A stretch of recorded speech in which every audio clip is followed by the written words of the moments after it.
Assalamualaikum warahmatullahi wabarakatuh. Asyhadu an la ilaha illallah, asyhadu anna Muhammadar Rasulullah. Bismillahirrahmanirrahim. Kembali lagi sama saya di channel ini. Kali ini saya ingin menyampaikan tentang sejarah akhirnya kok saya bisa mentakwil mimpi. Jadi saksikan sampai akhir ya, supaya tidak ada fitnah di antara kita.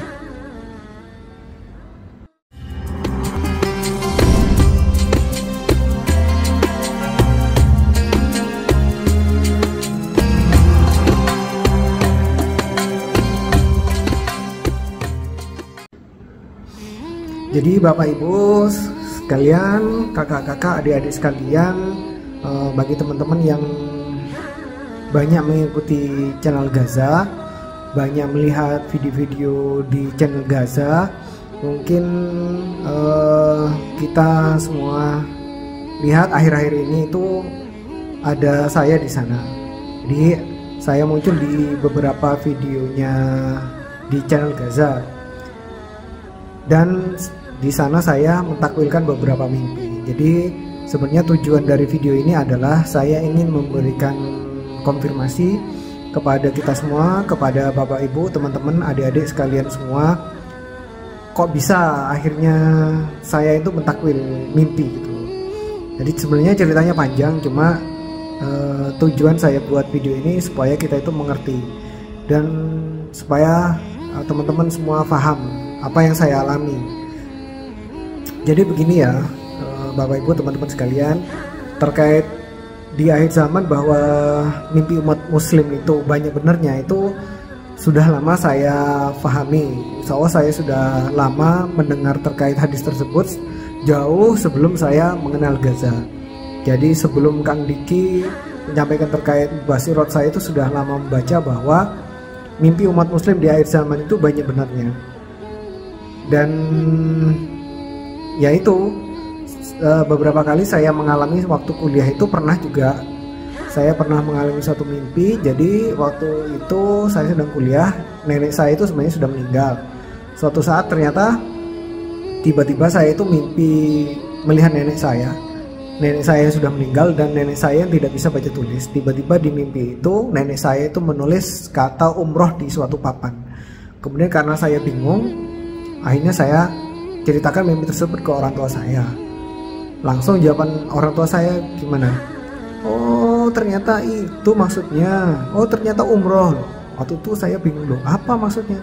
Jadi mungkin waktu momen mimpi itu terjadi, orang tua saya itu sedang bingung apa umroh apa tidak gitu. Mungkin ya mengambil suatu langkah apa gitu, kurang lebih bingung sedang apa itu. Tapi karena tiba-tiba saya mimpikan seperti itu, akhirnya orang tua saya yakin bahwa ini ya, ternyata memang orang tua saya harus umroh. Dan akhirnya memang orang tua saya kemudian umroh. Kemudian ada satu mimpi lagi yang saya alami. Waktu itu saya mimpi tiba-tiba saya itu seakan-akan sholat di Masjidil Haram. Kemudian saya ceritakan ke orang tua saya. Terus orang tua saya bilang gini, oh berarti kamu harus berangkat umroh. Iya tah. Dan di situ ceritanya akhirnya saya benar-benar diberangkatkan umroh.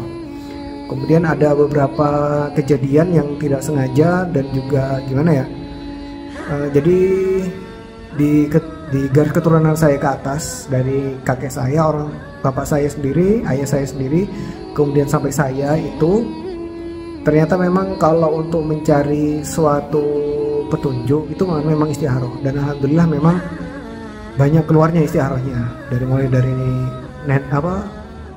kakek saya, orang tua saya sendiri, bapak saya, dan kadang alhamdulillah saya sendiri itu kadang kalau istikharah itu banyak keluarnya hasilnya.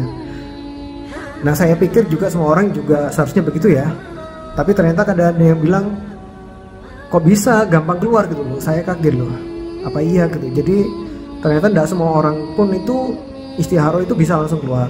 Bahkan saya ada satu teman kerja itu yang menurut saya dia itu juga alim, sampai nanya ke saya, bilang gini, Pak gimana sih supaya istikharah itu bisa keluar hasilnya? Waktu saya ditanya itu saya bingung loh. Ya begini, saya biasanya begini gitu saya ceritakan. Dan juga saya juga pernah dimintai tolong oleh teman kerja saya yang lain untuk istikharah terhadap sesuatu, keluar hasilnya saya sampaikan dan itu memang terjadi kenyataan. Kemudian juga ada beberapa kejadian saya itu secara tidak sengaja tiba-tiba keluar gitu aja waktu saya ditanya terkait suatu mimpi. Jadi waktu itu istri saya itu memimpikan sesuatu, kemudian dia tanya, "Pak, tadi malam aku mimpi seperti ini," gitu. Itu langsung spontan saya keluar, "Oh, itu maksudnya begini," gitu. Ya, itu sebenarnya tidak saya perhatikan ya. Tidak saya perhatikan, bahkan sampai tahun lalu pun waktu saya membaca semua mimpi-mimpinya MK pun saya tidak tahu, tidak paham maksudnya apa. Bahkan saya mengalami beberapa mimpi pun saya tanyakan ke Ustadz Tommy Al-Banjari dan Ustadz Abu Darda, karena saya sendiri memang waktu itu belum bisa mentakwil. Jadi saya memang waktu itu belum bisa mentakwil. Saya juga sempat waktu itu sempat heran juga gitu loh, ternyata mimpi itu bisa ditakwil. Kemudian suatu malam, jadi ini kisahnya ya, suatu titik baliknya gini. Suatu malam saya itu mengalami suatu mimpi. Jadi titik baliknya ini, teman-teman mungkin jadi perhatian. Suatu malam saya mimpi, saya itu berada di suatu pondok pesantren. Nah, pondok pesantren ini ternyata di pesantren itu mengajarkan tentang takwil mimpi, mengajarkan tentang simbol-simbol yang ada di mimpi. Waktu saya di pondok pesantren tersebut, ada satu orang yang tinggal di pondok tersebut itu mengajari saya terkait simbol. Waktu itu yang diajarkan ke saya itu terkait beruang dan rusa bertanduk. Kemudian si orang tersebut bilang, waktu bertemu dengan beruang, dia bilang, "Ini maksudnya begini, kamu harus begini." Kemudian waktu bertemu dengan rusa bertanduk, itu maksudnya ini begini gitu. Terus kemudian itu mimpi pertama. Kemudian ada mimpi yang kedua, seakan-akan bilang gini, "Mimpimu yang kemarin itu benar," gitu, seakan-akan gitu. Mimpi yang saya ada di pondok pesantren itu adalah benar gitu. Mimpi kedua bilang gitu. Kemudian saya bingung, ini apa maksudnya. Akhirnya saya tanya ke Ustadz Tommy Al-Banjari. Beliau bilang gini, "Oh, berarti kamu diajari tentang arti simbol terkait binatang. Jadi kalau misalnya ada suatu mimpi di situ ada binatang, berarti maksudnya seperti itu gitu." Mungkin jadi bahasanya dari Ustadz Tommy seperti itu. Saya bilang dalam hati ya oke, ya gitu. Nah, ternyata sejak saat itu entah gimana yang kejadiannya tuh begini, tiba-tiba saya itu ingat lagi terkait mimpinya Muhammad Qasim yang pernah saya baca. Tiba-tiba saya langsung terpikir, "Oh, itu berarti maksudnya begini tuh." Tiba-tiba seperti itu saya. Akhirnya saya membaca ulang lagi beberapa mimpinya Muhammad Qasim. Akhirnya kok saya bisa ngerti itu maksudnya. Kemudian saya share itu ke Kang Diki, "Kang, ini kok sepertinya ini ya Kang maksudnya," gitu. Saya share gitu. Langsung Kang Diki bilang, istilahnya Kang Diki juga terkejut gitu loh, kok bisa saya berpikiran sampai sejauh itu gitu loh Kang Diki. Terus kemudian dari Kang Diki juga akhirnya beberapa kali nge-share mimpi. Terus saya juga langsung menyampaikan ya dari yang saya rasakan terkait mimpi itu apa gitu. Langsung saya balas, "Kang, maksudnya ini begini Kang. Kang, mungkin ini begini," gitu. Nah, dari balasan saya itu Kang Diki itu akhirnya heran juga, loh kok bisa ya berpikir sampai situ gitu loh. Nah, jadi akhirnya saya sendiri pun bertanya-tanya, loh kok saya sendiri kok begini gitu loh. Kemudian akhirnya saya tanya ulang ke Ustadz Abu Darda, pentakwil juga kan ya. Saya tanya ke beliau, terus akhirnya beliau menyarankan supaya saya ini untuk belajar takwil. Jadi mungkin dari Ustadz Abu Darda akhirnya menyarankan saya untuk belajar takwil. Nah, kemudian akhirnya di suatu malam saya itu benar-benar merenung. Saya itu flashback balik lagi semua kejadian-kejadian yang pernah saya alami selama hidup saya itu, ya terkait yang saya pernah mimpi nenek saya itu, yang mimpi saya umroh, yang mimpi yang saya itu secara spontan mengucapkan maksud dari mimpi seseorang. Kemudian ya ternyata selama ini saya itu dan keluarga saya itu kalau istiharoh itu banyak keluar hasilnya, sampai kadang memang di saudara-saudara saya itu minta tolong saya untuk istiharoh dan memang ada hasilnya. juga untuk saya pribadi, untuk keluarga saya istiharah itu kadang kebanyakan memang banyak keluar hasilnya. Kemudian ya itu terus ada mimpi yang di pesantren mempelajari tentang takwil mimpi. Nah sejak saat itu memang akhirnya hasil perenungan saya itu saya sampaikan ke Diki bahwa yang saya alami memang seperti ini, dan kalau memang ini kejadian seperti ini, dan kalau memang saya bisa membantu untuk takwil mimpi, ya akan takdir itu akan saya jalani. Dan memang ada 2 orang di teman helper Gaza itu japri saya terkait mimpi yang beliau alami, yang pernah beliau alami. Kemudian saya memberikan gambaran dari yang saya dapatkan dari mimpi tersebut, sampai salah satu dari 2 orang itu bilang gini, Anda pentakwil ya gitu, Anda pentakwil ya, itu kok seakan-akan mendekati kebenaran gitu katanya.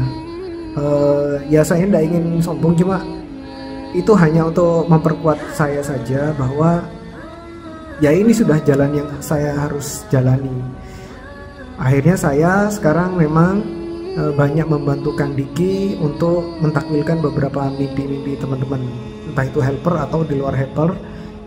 Dan bahkan saya memang beberapa kali mencoba untuk mentakwilkan mimpinya Muhammad Qasim, dan beberapa dari mimpinya itu insya Allah semoga akan menjadi kenyataan. Dan di bukunya kumpulan mimpi-mimpinya MG itu yang cover biru itu kan ada takwilnya. Waktu saya baca ulang di situ, ternyata memang apa yang saya rasakan waktu saya membaca ulang mimpi itu, istilahnya takwilan dari saya itu mirip dengan takwilan yang sudah ada di buku itu. Itu mirip-mirip lah, tidak jauh beda. Jadi sekali lagi video ini itu pernyataan dari saya, klarifikasi dari saya. Mohon untuk dijadikan landasan bagi teman-teman semua. Kalau misalnya nanti kemarin-kemarin dan untuk kedepannya Anda melihat saya di channelnya Gaza mentakwilkan suatu mimpi, ya itu sejarahnya. Jadi bahasa Jawanya itu saya tidak ujuk-ujuk, saya tidak tiba-tiba bisa gitu loh. Dan memang sempat ada kekhawatiran dari saya pribadi, memang saya takut kalau firasat yang saya dapatkan waktu saya baca mimpi itu, firasatnya itu dari Dajjal. Itu aja yang saya takutkan. Dan saya benar-benar takut untuk mentakwil suatu mimpi itu sebenarnya, karena itu kan seakan-akan menggambarkan apa yang akan terjadi di masa yang akan datang. Itu suatu hal yang sangat krusial dan itu sangat menakutkan bagi saya sebenarnya. Jadi bagi saya pribadi, beban itu yang sangat berat yang saya rasakan kalau saya mentakwil, apalagi kalau berkaitan dengan seseorang. Misalnya saya mentakwil bahwa si A itu berbuat jahat, si B ini begini, si C itu begini, itu suatu hal yang sangat berat bagi saya. Itu aja dari saya. Terima kasih atas perhatiannya ya buat teman-teman sekalian. Jadi sekali lagi yang ingin saya sampaikan di video ini adalah bahwa saya akhirnya memang bisa mentakwil ya, dari versi saya. Dan dari beberapa teman-teman lain memang mengatakan bahwa akhirnya saya itu bisa mentakwil. Dan memang saya sebelumnya benar-benar tidak bisa mentakwil. Jadi saya anggap bahwa memang sejak saya mimpi pesantren itu, seakan-akan Allah itu memberikan ilmu kepada saya untuk bisa mentakwilkan, atau bahasa lainnya mengerti maksud dari apa yang coba disampaikan dalam suatu mimpi. Jadi itu bahasa saya. Jadi bahasa saya adalah akhirnya ya ini dengan karunia Allah, saya itu sedikit banyak bisa mengerti maksud dari apa yang disampaikan di suatu mimpi. Itu aja dari saya. Sekali lagi terima kasih atas perhatiannya. Wallahu a'lam bishawab. Wassalamualaikum warahmatullahi wabarakatuh.